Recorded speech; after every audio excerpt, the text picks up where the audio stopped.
ये ethylene molecule, ये ethylene, इसके जो ऑर्बिटल होंगे वो इस तरह से होंगे।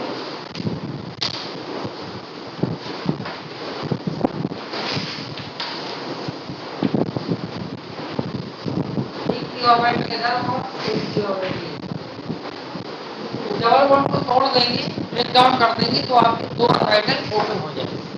दोनों ही कौन से होंगे? P orbital. तो इन पी ऑर्बिटल में क्या होता है? इलेक्ट्रॉन का सर्कुलेशन इस तरह से क्या होता है? इलेक्ट्रॉन का ये सर्कुलेशन बोथ साइड होगा, अबव द प्लेट और बिलो द प्लेट। नीचे भी इलेक्ट्रॉन सर्कुलेट करेंगे और ऊपर भी करेंगे। जैसे पेन दिए, पीएचडी हम वहां से कर रहे थे, फिर हमने उधर से कंप्लीट नहीं होकर हमने एचपीटीआई से किया। पहले 2 साल काम किया पीएचडी में ही, रजिस्टर आईटी कानपुर 2004।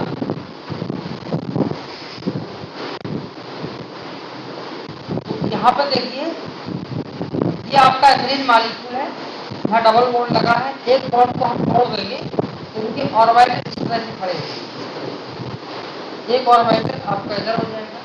तो इलेक्ट्रॉन का सर्कुलेशन इस तरह से रहेगा, अबव द प्लेन और बिलो द प्लेन। जब इलेक्ट्रॉन सर्कुलेट करता है तो उसके परपेंडिकुलर एक मैग्नेटिक फील्ड जनरेट होता है, जिसको बोलते हैं इंड्यूस्ड मैग्नेटिक। आपने देखा होगा, जनरेटर देखा है, जनरेटर लाइट बनाता है, जनरेटर को हम जैसे ही रोटेट करते हैं तो उसके परपेंडिकुलर इलेक्ट्रिकल फील्ड आपका जनरेट होता है रोटेशन के।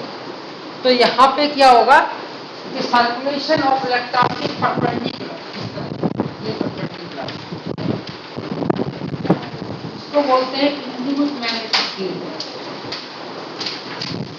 इसका नाम है induced magnetic field, induced magnetic field, induced magnetic. दूसरा मॉलिक्यूल हम एसिटिलीन का बना सकते हैं। ये आपका एसिटिलीन मॉलिक्यूल है।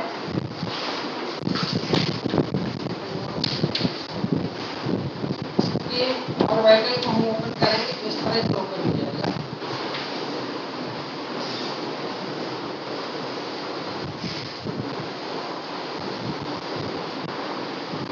इसमें एथिलीन में 3 आपके डबल बॉन्ड प्रेजेंट है। एक डबल बॉन्ड को जब हम ब्रेक करेंगे तो 2 आपके पी ऑर्बिटल ओपन हो जाएंगे। जब दूसरा हम ब्रेक करेंगे तो एक एक पी ऑर्बिटल आपको और मिलेगा।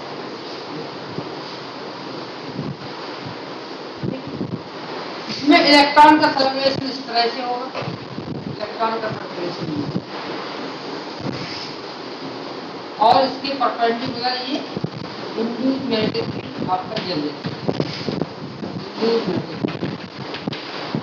यहाँ से हम क्या लगाएंगे? H0 एक्सटर्नल मैग्नेटिक फील्ड, तो बोलते हैं एक्सटर्नल मैग्नेटिक फील्ड। यहाँ पे भी हम H0 लगाएंगे, अप्लाई करेंगे H0 एक्सटर्नल मैग्नेटिक फील्ड। तो आप देखेंगे इंड्यूस्ड मैग्नेटिक फील्ड क्या करेगा? एक्सटर्नल मैग्नेटिक फील्ड का 2 प्रकार से बिहेव करेगा, मैंने बताया था पहले में, कि तो उसका अलाइनमेंट में रहेगा या उसको अपोज करेगा। तो यहाँ पे ये मैग्नेटिक फील्ड इसको अपोज कर रहा है। आप देखिए हाइड्रोजन जो प्रेजेंट है वो इंड्यूस्ड मैग्नेटिक फील्ड के बहुत करीब पास में है, और इस मॉलिक्यूल में जो हाइड्रोजन प्रेजेंट है ये इंड्यूस्ड मैग्नेटिक फील्ड के दूर है। तो ये हाइड्रोजन इस एक्सटर्नल मैग्नेटिक फील्ड को कम अपोज करेंगे और ये हाइड्रोजन एक्सटर्नल मैग्नेटिक फील्ड को ज्यादा अपोज करेंगे। तो जो हाइड्रोजन इनकी स्पिन ज्यादा अपोज करती है उसकी डेल्टा वैल्यू कम हो जाती है, तो जो कम अपोज करेगा या हम उसको कहेंगे वो अलाइनमेंट में रहेगा तो उसकी डेल्टा वैल्यू बढ़ जाती है। ठीक है। अब आता है बेंजीन का केस। बेंजीन का ये केस, बेंजीन में आप देख रहे हैं 3 पाई बॉन्ड, 3 कहते हैं पाई बॉन्ड। इन पाई बॉन्ड को हम ओपन करते हैं, पाई बॉन्ड, एक ऑर्बिटल यहाँ प्रेजेंट है,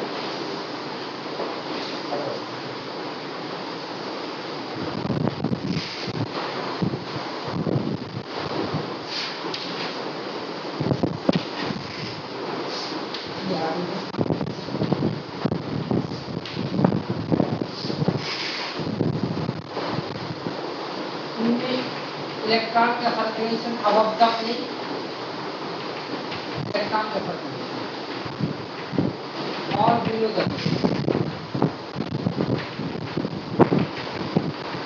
अबव द प्लेन और बिलो द दोनों ये वैल्यूज है, ऊपर भी इलेक्ट्रॉन घूमेगा और नीचे भी घूमेगा। इसके परपेंडिकुलर इंड्यूस्ड मैग्नेटिक फील्ड आपका चलेगा, तो वही इंड्यूस्ड मैग्नेटिक फील्ड।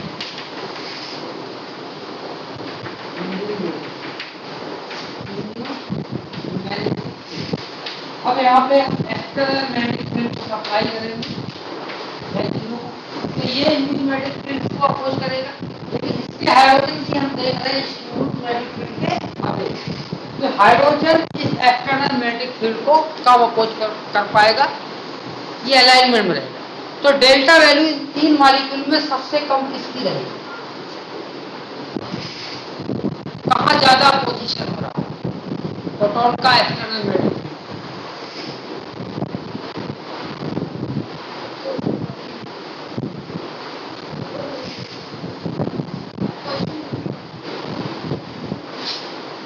3 मॉलिक्यूल है, एक आपका एथिलीन है, एक एथिलीन है और एक बेंजीन, जिसमें हाइड्रोजन एक्सटर्नल मैग्नेटिक फील्ड से अबे होंगे, दूर होंगे, वो कम अपोज करेंगे, और जब कम अपोज करेंगे तो वो लो फील्ड पे आएंगे, और लो फील्ड पे आएंगे तो उनकी डेल्टा वैल्यू ज्यादा होगी। एक वो ट्रेंड मैंने लिखाया था उस क्लास में। तो अपोजिशन सबसे ज्यादा यहाँ पे, क्योंकि ये हाइड्रोजन आप देख रहे हैं इंड्यूस्ड मैग्नेटिक फील्ड के पास में, तो सबसे ज्यादा ये हाइड्रोजन एक्सटर्नल मैग्नेटिक फील्ड को अपोज करेगा, तो इसकी डेल्टा वैल्यू सबसे कम होगी, फिर इससे ज्यादा इसकी होगी, इसमें हाइड्रोजन बहुत दूर है, ये सबसे कम अपोज कर पाएंगे, तो इनकी डेल्टा वैल्यू सबसे ज्यादा होगी। तो हम ये कह सकते हैं डी एसिटिलीन, यहाँ पर डी एसिटिलीन, ये आपका लेस देन होगा डेल्टा, सॉरी डी नहीं, डेल्टा एथिलीन, डेल्टा एथिलीन, और ये आपका लेस देन होगा डेल्टा।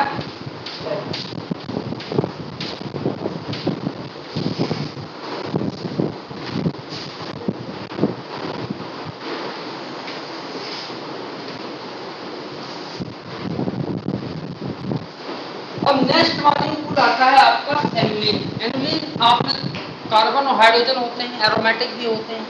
कोई एनुलिन बता सकता है कौन कौन से एनुलिन होते हैं? हाँ बताइए। अब बैठ जाए, बैठ 40 है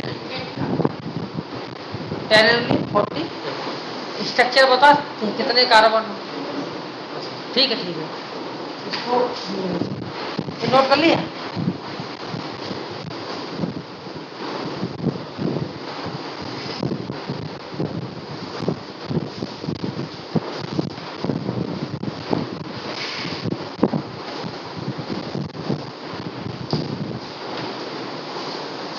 के पास CSIR का क्वेश्चन पेपर है?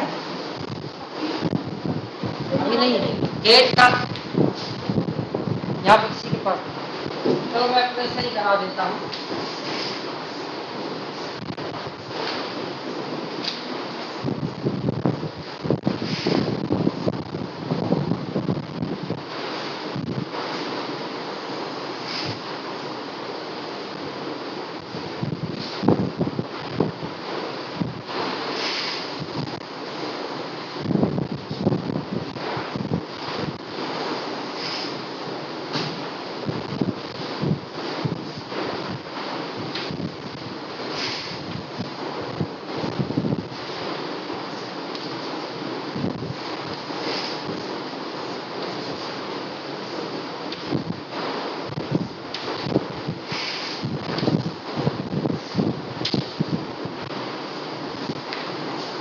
चार हाइड्रोजन इसके अंदर होंगे, 1 4 तो अब टोटल हाइड्रोजन कितने निकाला? 1 2 3 4 5 6 7 8 9 10 तो ये आपको 40 ले लीजिए।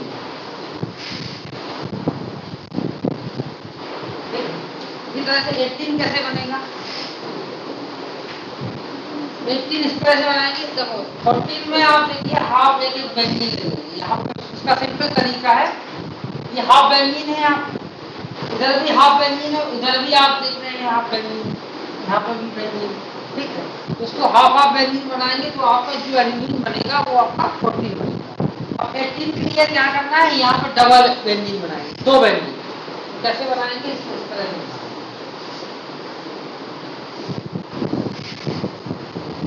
दो बेंजीन बनाएंगे और यहाँ पे एक ही केवल वहां पे दो करेंगे।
देखिए कितने इलेक्ट्रॉन, कितने हाइड्रोजन टोटल काउंट करिए, इसमें 18 होंगे ना, ये 18 है।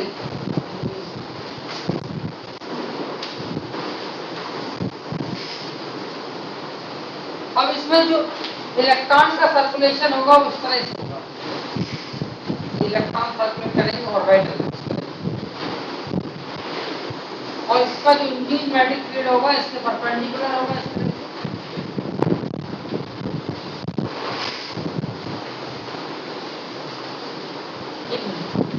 और यहाँ पे लगाएंगे हम एक्सटर्नल मैग्नेटिक फील्ड।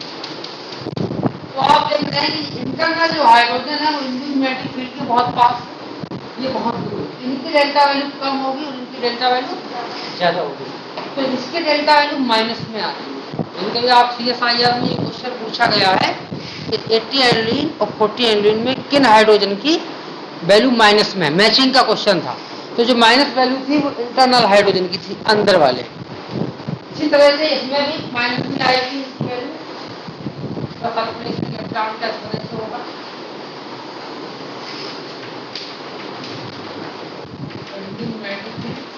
अच्छा बताइए सिग्नल कितने मिलेंगे इन दोनों में,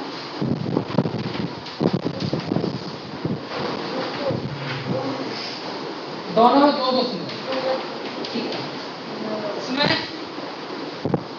और इलेक्ट्रॉन इक्विवेलेंट प्रोटॉन है, एक सिग्नल इसका मिल जाएगा। ठीक है, और जो उसमें कितने 10 इलेक्ट्रॉन, तो एक बल सिग्नल इसका मिल जाएगा।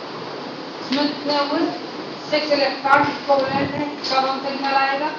और रिमेनिंग कितने हुए 12 इलेक्ट्रॉन 12 हाइड्रोजन, इसका आपका एक सिग्नल आएगा। जैसे दो दो सिग्नल दोनों में, इसको नोट कर लीजिए, 18 और 14।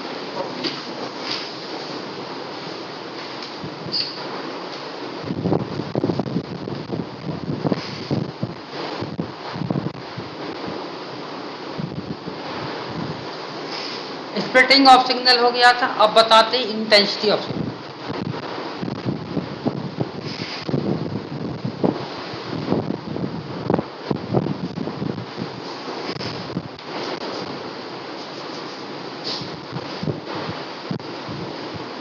नेक्स्ट पॉइंट लिखिए intensity of signal, intensity of signal, intensity of signal लिखिए।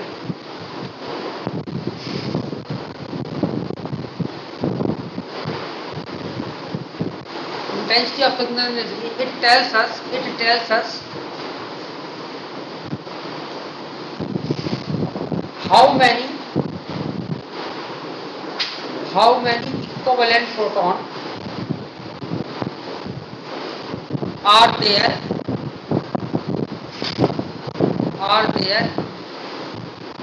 in the molecule, are there in the molecule।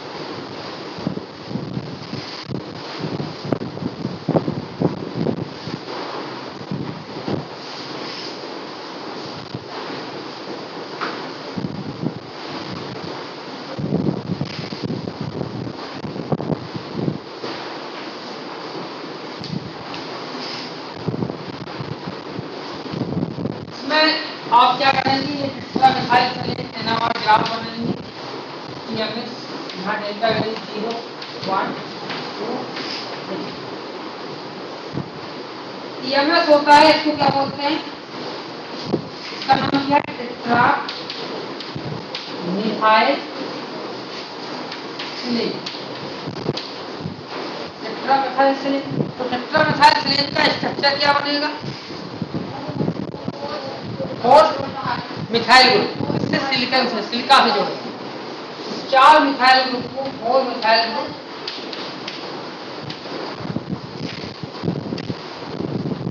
Total proton इसमें कितने होंगे, 1। और टोटल प्रोटॉन कैसे इक्विवेलेंट, सिग्नल कितना मिलेगा, 1। ठीक है, तो 1 सिग्नल की जो आपकी हाइट है वो यहाँ तक, यहाँ से यहाँ तक कितने हैं, 12 प्रोटॉन है TMS के। अब इसको हमने क्या मान लिया, स्टैंडर्ड। विश्व में इससे ज्यादा इक्विवेलेंट प्रोटॉन का कोई भी कंपाउंड अभी तक नहीं है कोई दूसरा हो सकता है, बताइए, सोचिए बहुत, जिसमें मैक्सिमम प्रोटॉन हो सारे कैसे हो, इक्विवेलेंट। बेंजीन लेंगे तो बेंजीन में आपको केवल 6 ही प्रोटॉन। साइक्लोहेक्सेन की बात करेंगे तो 12 है, लेकिन वो नॉन इक्विवेलेंट हो जाएंगे, आधे HCl हो जाएंगे, आधे इक्विवेलेंट हो जाएंगे ना। तो सबसे ज्यादा इक्विवेलेंट प्रोटॉन जिसमें नंबर ऑफ प्रोटॉन ज्यादा है वो कैसा है, टेट्रा मिथाइल सिलेट। और एक और है कंपाउंड जिसका नाम है नियोपेंटेन। एक कंपाउंड क्या है, नियोपेंटेन, ये आपका नहीं। दोनों में देखिए 12 प्रोटॉन कैसे हैं, इक्विवेलेंट, लेकिन यूज करते हैं हम इसको TMS को, इसको हम यूज नहीं करते। इसको क्यों नहीं करते हैं, इसका रीजन नहीं, वो तो आएगा, लेकिन इसका रीजन ये नहीं है। इसका ये रीजन है, मैंने बताया था उस दिन, इंडक्ट इफेक्ट आपको बताया था। इंडक्ट इफेक्ट क्या करता है, इलेक्ट्रॉन डोनेट करता है तो इलेक्ट्रॉन डेंसिटी बढ़ जाती है, और जैसे इलेक्ट्रॉन डेंसिटी बढ़ जाती है तो वो एक्सटर्नल मैग्नेटिक फील्ड को प्रोटॉन अपोज करने लगता है। तो अपोज जब करेगा तो वो हाई फील्ड पे आएगा, हाई फील्ड पे आएगा तो डेल्टा वैल्यू क्या रहेगी आपकी, लो रहेगी। ठीक है, अब यहाँ कार्बन पहले आता है, सिलिका आपका बाद में आता है।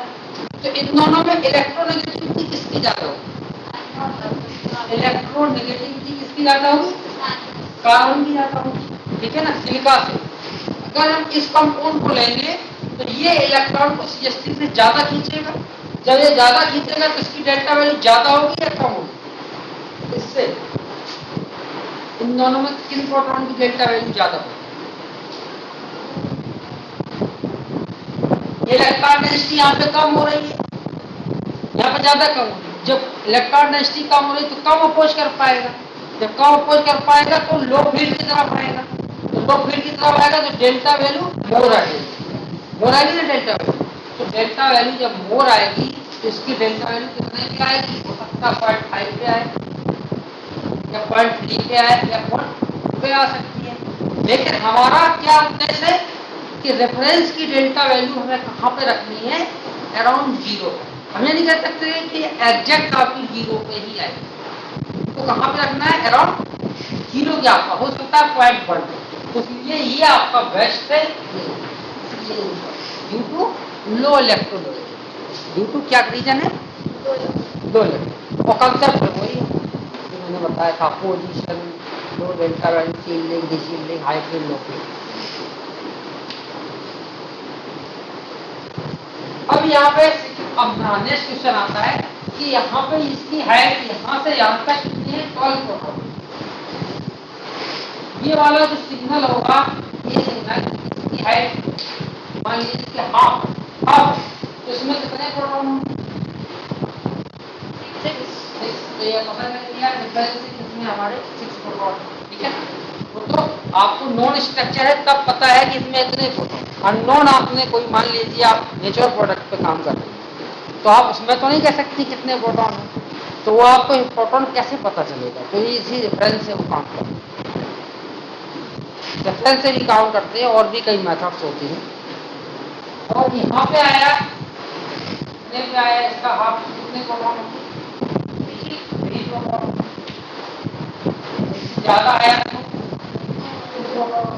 इधर आया तो ठीक है। तो इंटेंसिटी क्या बताती है? How many equivalent proton are there in the molecule. Equivalent proton, non nuclear नहीं, इक्विवेलेंट प्रोटॉन। कितने इक्विवेलेंट प्रोटॉन इसमें प्रेजेंट।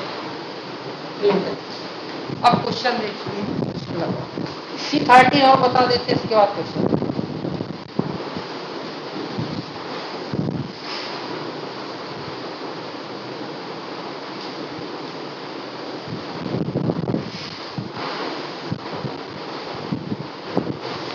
अब ये बताइए C13 के लिए क्या इंस्ट्रूमेंट अलग से मंगाना पड़ेगा?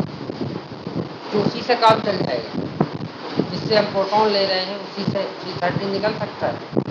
इसके लिए अलग से इंस्ट्रूमेंट आता है? नहीं आता, उसी NMR से C13 निकलता है। कैसे होता है? पीरियोडिक टेबल की तरफ जाइए आप, पहले वही ओल्ड कंसेप्ट ले लीजिए। पीरियोडिक टेबल में हाइड्रोजन आपका कहाँ पड़ेगा? फर्स्ट ग्रुप, ठीक है। कार्बन कहाँ पे आएगा? बोरॉन के बाद आएगा। बोरॉन के बाद ही तो आएगा, यहाँ पे आपका कार्बन है। तो इलेक्ट्रोनेगेटिविटी इधर से इधर क्या होगी? बढ़ेगी ना। इलेक्ट्रोनेगेटिविटी कार्बन की ज्यादा होगी हाइड्रोजन, जिसकी इलेक्ट्रोनेगेटिविटी ज्यादा होगी उसकी डेल्टा वैल्यू ज्यादा होगी, ठीक है। तो आप देखिए कि 0 से 20 तक या 15 तक आपका प्रोटॉन NMR होता है। 20 के बाद डेल्टा वैल्यू 20 के बाद जो भी ग्राफ आएगा वो आपको किसका आएगा? 13 का आने लगेगा। और फिर क्लोरीन जैसा इलेक्ट्रोनेगेटिव उसके अकॉर्डिंग आने, ठीक है ना। ये पॉइंट क्लियर होगा कि डेल्टा वैल्यू अगर पूछे जाए कि कार्बन की ज्यादा होती है प्रोटॉन की कम होती है, तो इसका रीजन क्या है कि कार्बन आपका मोर इलेक्ट्रोनेगेटिव है, उसकी डेल्टा वैल्यू ज्यादा। 0 से 15 या 20 तक हमारा प्रोटॉन NMR की रेंज रहेगी। इसके आफ्टर दैट जो भी सिग्नल आएंगे वो आपके C13, ठीक है। प्रिंसिपल आपका सेम रहेगा, जो NMR में है वही C13। तो लिख लीजिए, एक लाइन लिख लीजिए, principle of C13 NMR is same as in proton NMR।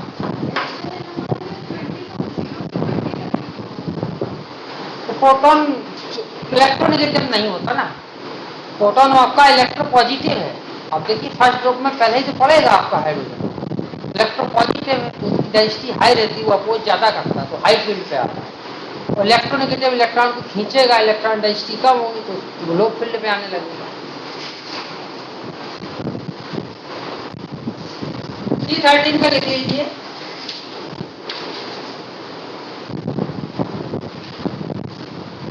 C13 में principle of C13 NMR same as proton NMR।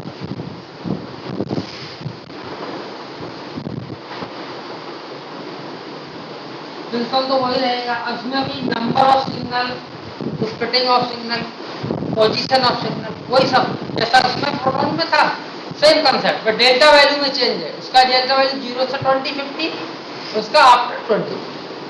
तो देखिए कंपाउंड हम आपको देते हैं,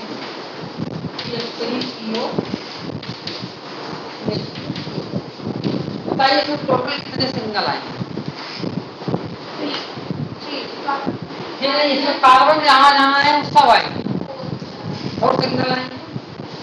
प्रोटॉन की बात करेंगे तब नहीं हो, जहां भी कार्बन।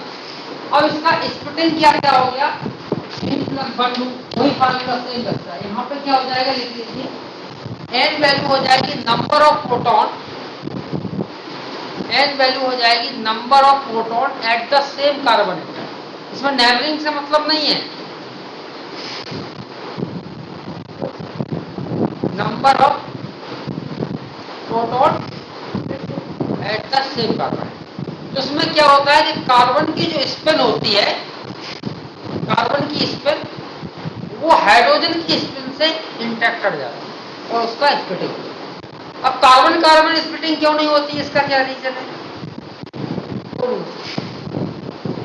तो C13 और C14 में जो आपका कार्बन होगा, जो 12, जो नेचुरली जिसकी अबंडेंस किसकी ज्यादा है, 12 की ज्यादा है और 13 की कम होगी। तो जिसकी अबंडेंस कम होगी तो वो कार्बन कार्बन जो प्रेजेंट होगा वो हमारी कम अमाउंट में होगा। जब कम अमाउंट में होगा तो उनका जो स्पिन का इंटरेक्शन है वो पॉसिबल है।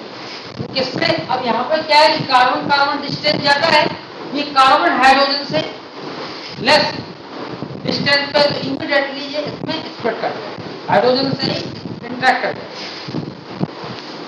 यहाँ फार्मूला लगाएंगे N+1 तो इसके लिए क्या हो जाएगा, इसके लिए क्वार्टेट हो जाएगा, इसके लिए क्वार्टेट हो जाएगा, इसके लिए सिंगलेट हो जाएगा, इसके लिए ट्रिपलेट हो जाएगा, इसके लिए क्वार्टेट हो जाएगा। अब वो ABC वो उसी के अकॉर्डिंग देना, A क्या हो जाएगा, ये B कौन सा हुआ, ये C ये हुआ और ये आपका D, 4 सिग्नल, ठीक है ना। यस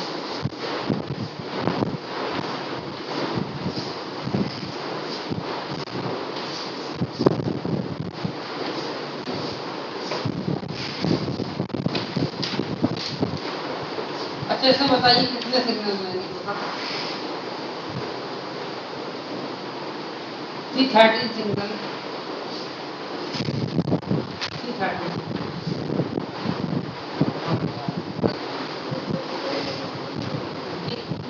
इसमें C13 सिग्नल कहाँ है? जैसे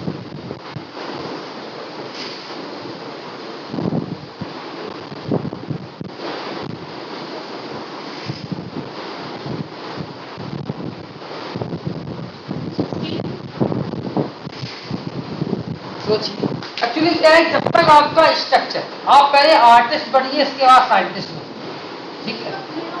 जब तक आपका स्ट्रक्चर सही नहीं बना होगा तब तक आप पता नहीं चला पाएंगे कि इसकी स्टीरियो का मेन क्या होना चाहिए, स्टीरियो का। तो अभी इसकी स्टीरियो का सही नहीं है, तो स्टीरियो का इसकी सही हो जाएगी तब आप आइडेंटिफाई कर पाएंगे किसने कितने। देखिए इसको आप ऐसा लिख सकते हैं, थोड़ा इसको रोटेट कर दीजिए,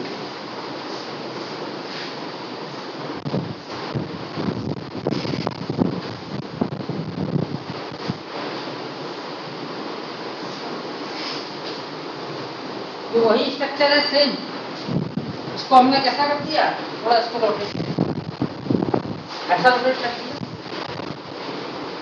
आप कॉपी को भी रोटेट कर सकते हैं। अब यहाँ पर देखिए हाइड्रोजन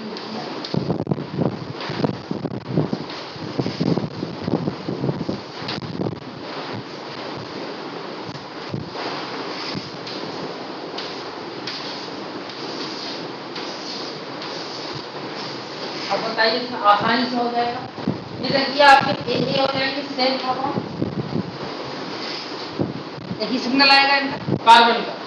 फिर ये आपकी बीडी हो जाएगा, 4 सेम हो गए कार्बन के, 4 हो गए ना। नेक्स्ट आइए, ये आपका सीसी हो गया यहाँ पे, ठीक है। इसके बाद ये आपका डीडी हो गया पूरा, सिग्नल आपकी डी हो जाएंगे, ठीक है। इसके बाद क्या बचा, ई आपके ये हो जाएंगे। ए से ई कितने हो गए टोटल, ए से E, A B C D E, 5 signal. इसमें कितने मिलेंगे, 5 सिग्नल। अब प्रोटॉन की बात करेंगे तब प्रोटॉन में दिखाइए, बताइए प्रोटॉन बताइए,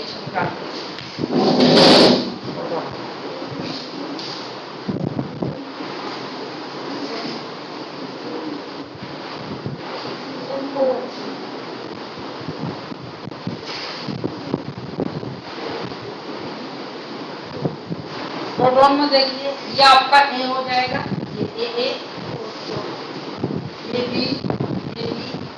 इधर बी, इधर, ठीक है। इसके बाद ये 4 सी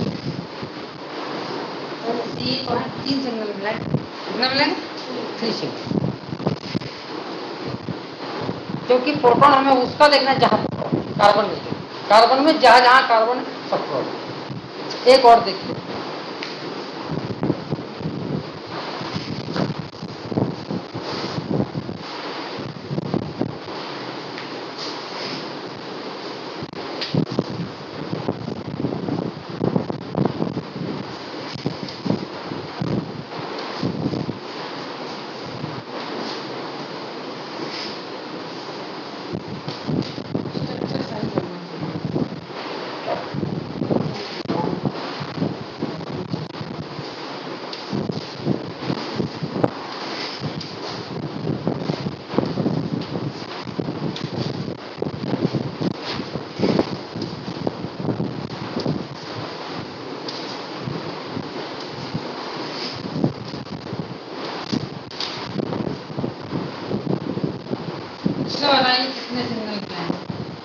कारण बताइए। और आप एक काम कर लीजिए, मैं ऐसा प्लेन डाल लिया करो, सिंपल हो जाएगा। इस तरह से प्लेन डाल, वो एक प्लेन डाल दीजिए।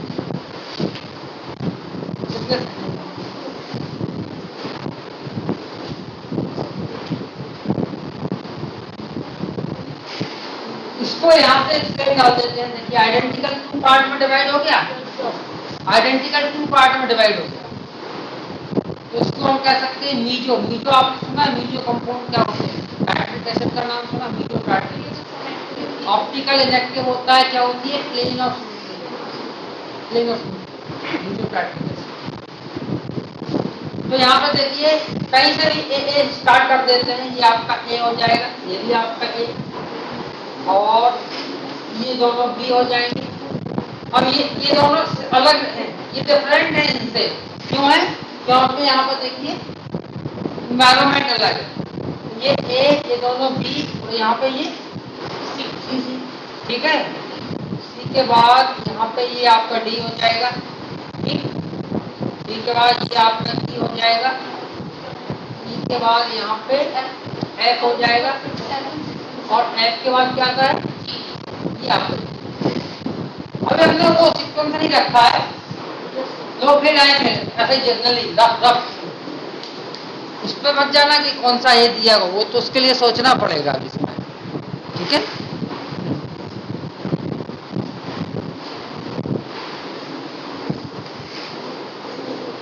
Seven single.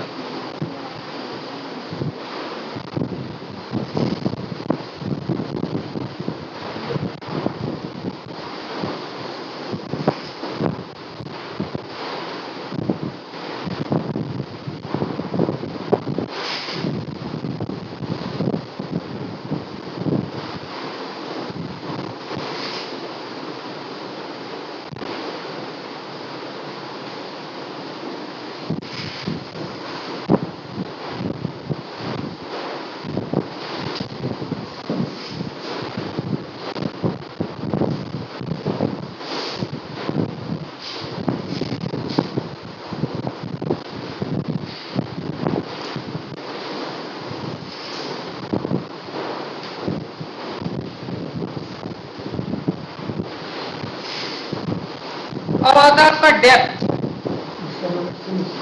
DEPTS। क्या?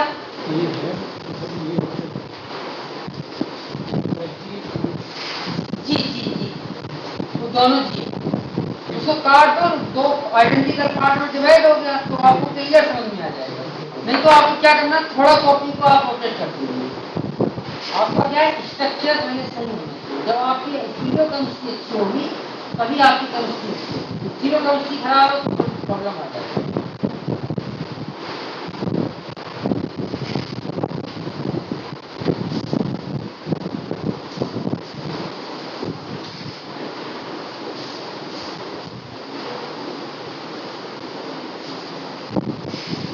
साइक्लोहेक्सेन में मैंने बताई थी स्टार्टिंग में, साइक्लोहेक्सेन का केस तो बता दिया था।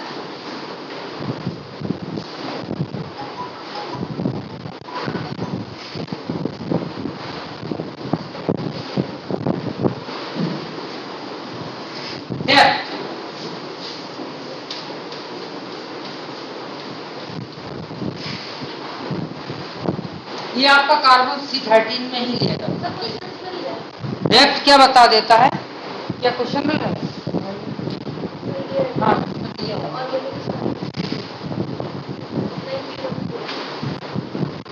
क्वेश्चन कहाँ है? क्वेश्चन अच्छा हाँ ठीक है।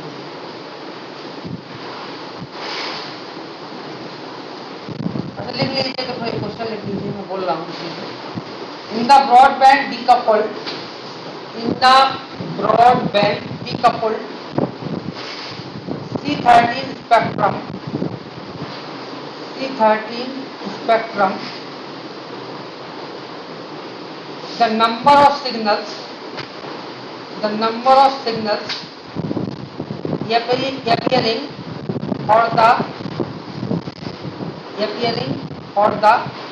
bicyclooctane bicyclooctane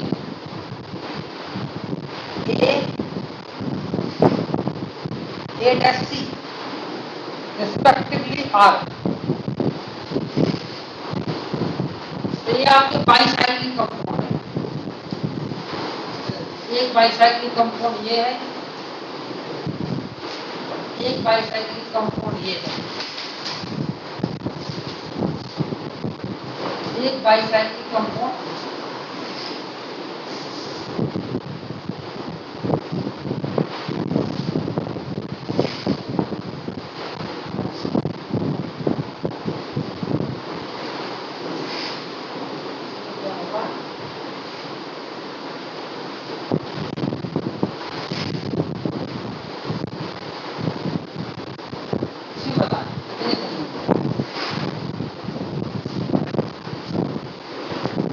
ए से सी, ये आपका ए है, ये बी और सी। तो पहले आप इसमें बताइए कितने C13 पूछ रहा हो। ए में देखते हैं कितना मिलता है। ये आपका ए भी ए भी ए, तीनों ए हो गया।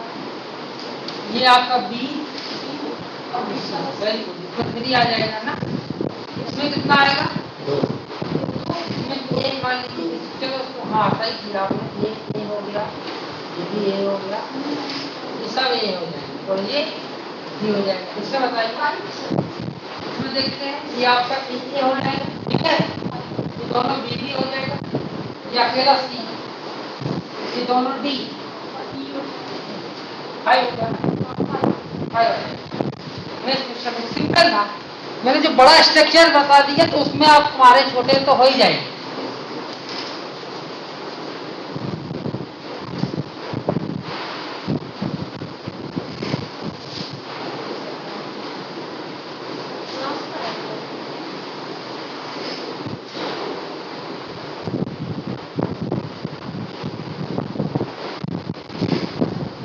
मास का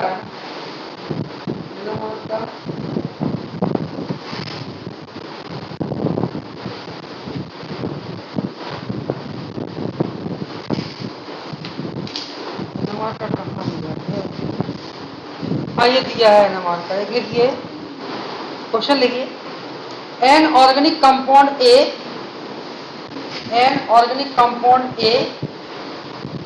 ब्रैकेट में लिखिए C8H16O2, an organic compound A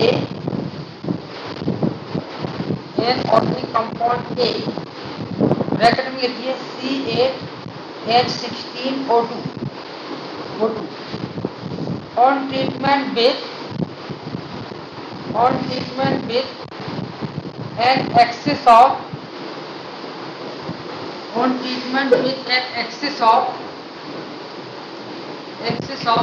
methyl magnesium chloride generated 2 alcohols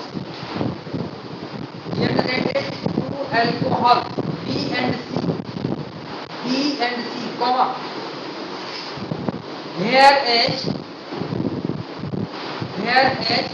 reaction of A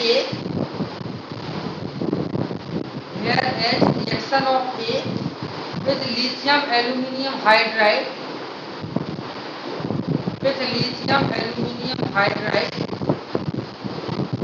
generated only a single alcohol C. Full stop. Compound B on treatment with an acid. Compound B on treatment with an acid yielded an olefin. Bracket में लिखिए C6H12 bracket बंद, comma, which activated only a singlet at delta बराबर 1.6 ppm, eight delta बराबर 1.6 ppm in the H NMR spectrum,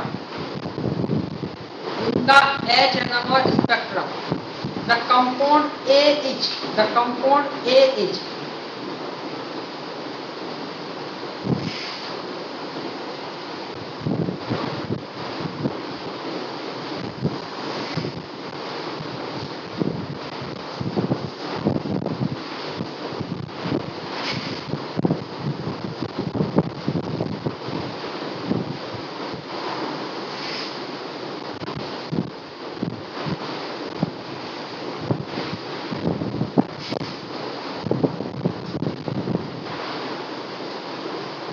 देखिए हो रहा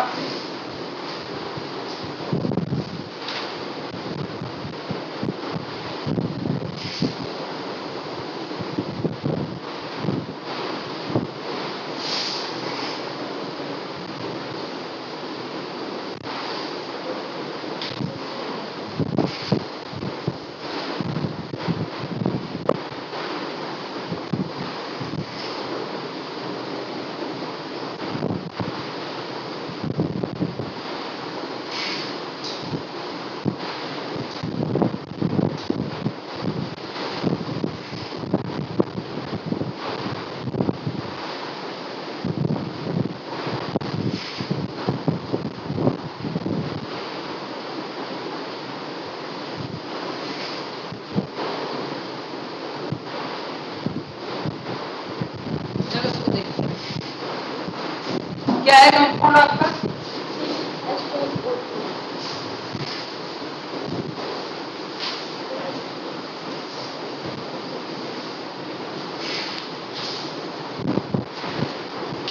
C6 F16, H6 H12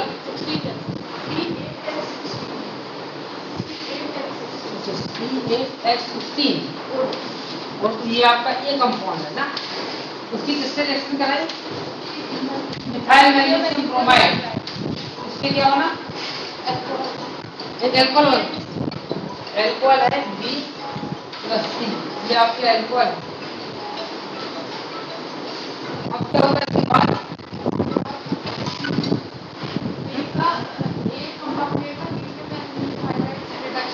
अच्छा, lithium aluminium hydride से इसका रिडक्शन कराया, लिथियम एल्यूमिनियम हाइड्राइड, हाँ, इससे क्या होगा?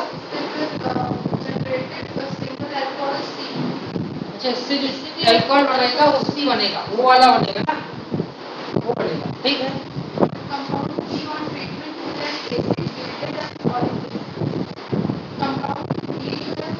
एसिड के साथ ट्रीट किया जा रहा है, तो यहाँ पे एल्कीन बन रहा है, तो वो क्या है? C6H12।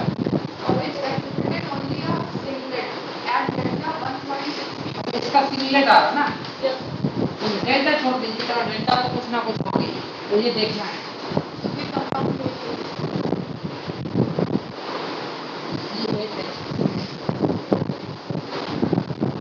देखिए जो आपका C8H16 है, ये जो भी कंपाउंड है इसका लिथियम एल्यूमिनियम हाइड्राइड से कराने पे आपका एक ही कंपाउंड C मिलेगा, और इसी की मेथाइल मैग्नीशियम ब्रोमाइड से कराते हैं तो B और C मिलेगा। तो हो सकता है इस तरह का कंपाउंड हो।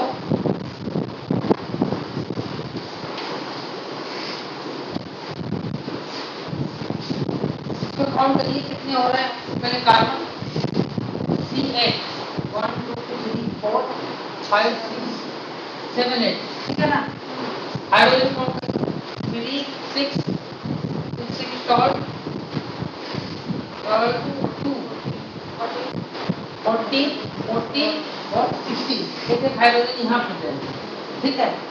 और इसकी किससे कराएंगे? Lithium aluminium hydride, lithium aluminium hydride.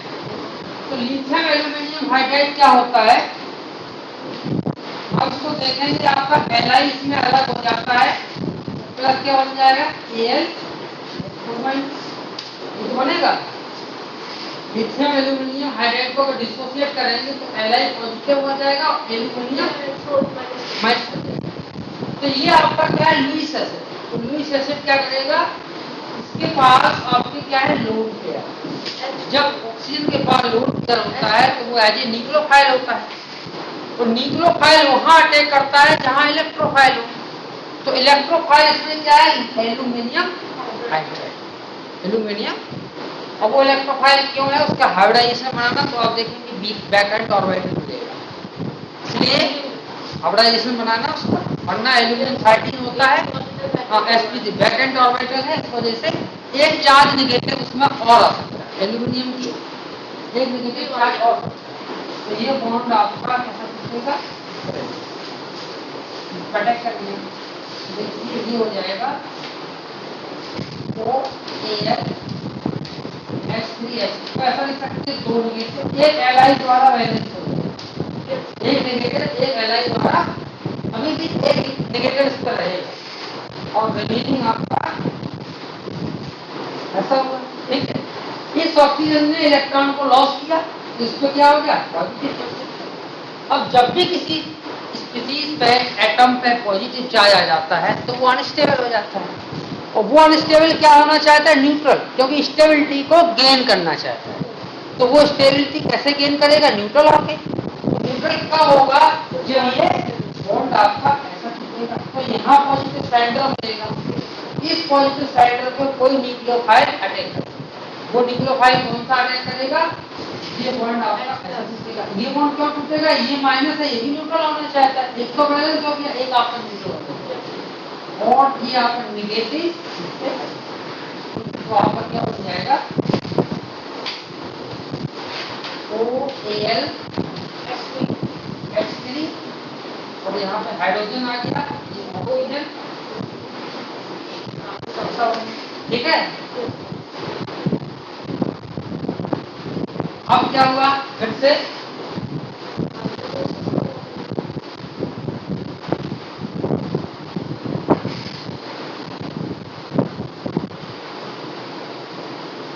अब इसमें लिथियम में लगा हुआ है,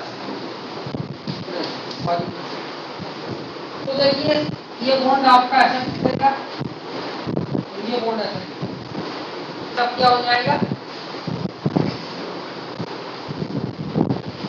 ये ऐसा हो जाएगा, इसका समझ में आया क्यों हो गया, क्योंकि ये बॉन्ड ऐसा टूटा तो यहाँ नेगेटिव, ये बॉन्ड ऐसा टूटा यहाँ पॉजिटिव, और ये क्या हुआ, यहाँ पे मिल गया आपका Li पॉजिटिव O, ये कंपाउंड आ गया।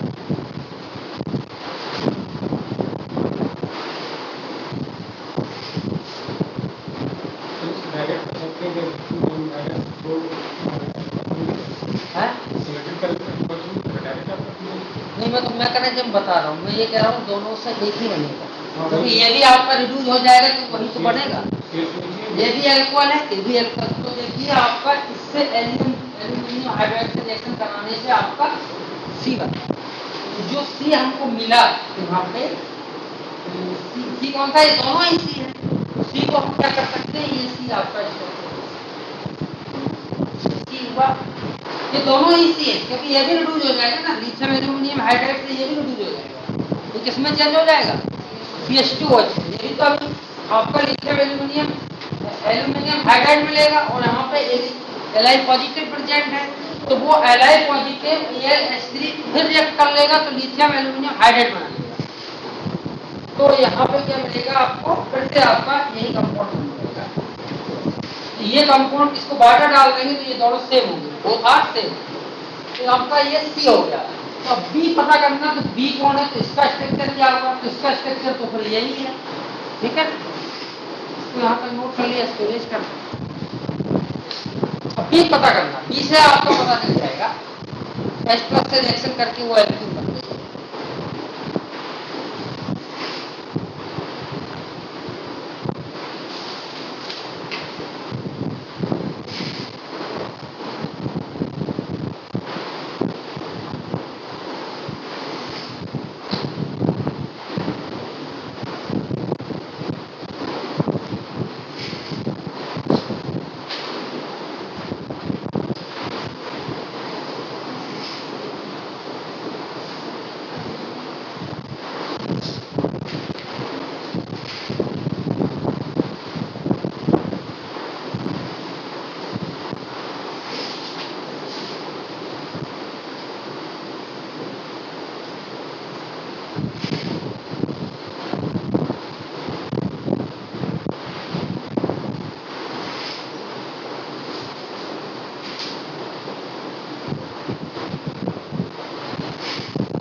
अब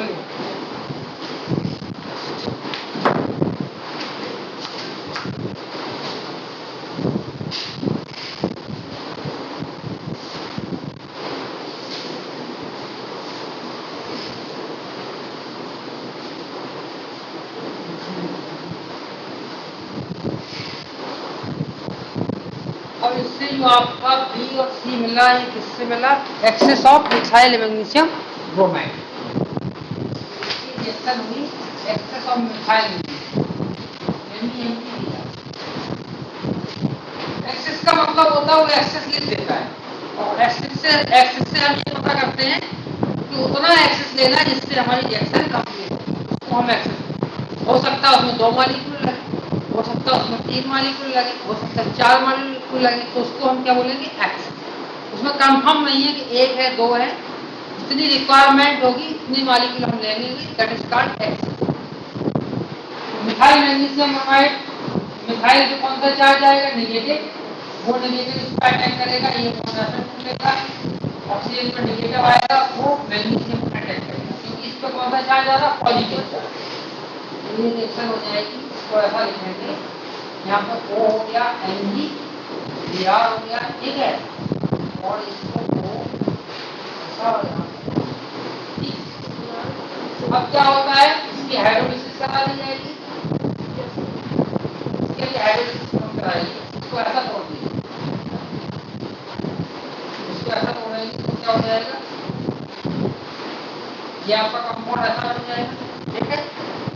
प्लस क्या हो जाएगा? O, यहाँ पे आ जाएगा आपका Mg, या A हो जाएगा, ये पॉजिटिव आपका इस नेगेटिव पे पहुंच जाएगा। फिर एक बार और इसकी रिएक्शन करा सकते हैं, MEMgBr। MEMgBr इसका नेगेटिव चार्ज फिर इस पर अटैक करेगा, A बॉन्ड ऐसा टूटेगा, और ये क्या बन जाएगा? यहाँ पर OMg बन गया। और इसकी क्या कराएंगे? हाइड्रोलिसिस हो जाएगी। इग्नाइटेशन से रिएक्शन जो होती है फाइनल हम क्या कराते हैं? हाइड्रोलिसिस। तो हाइड्रोलिसिस कराएंगे तो आपका कंपाउंड ये मिलेगा ना।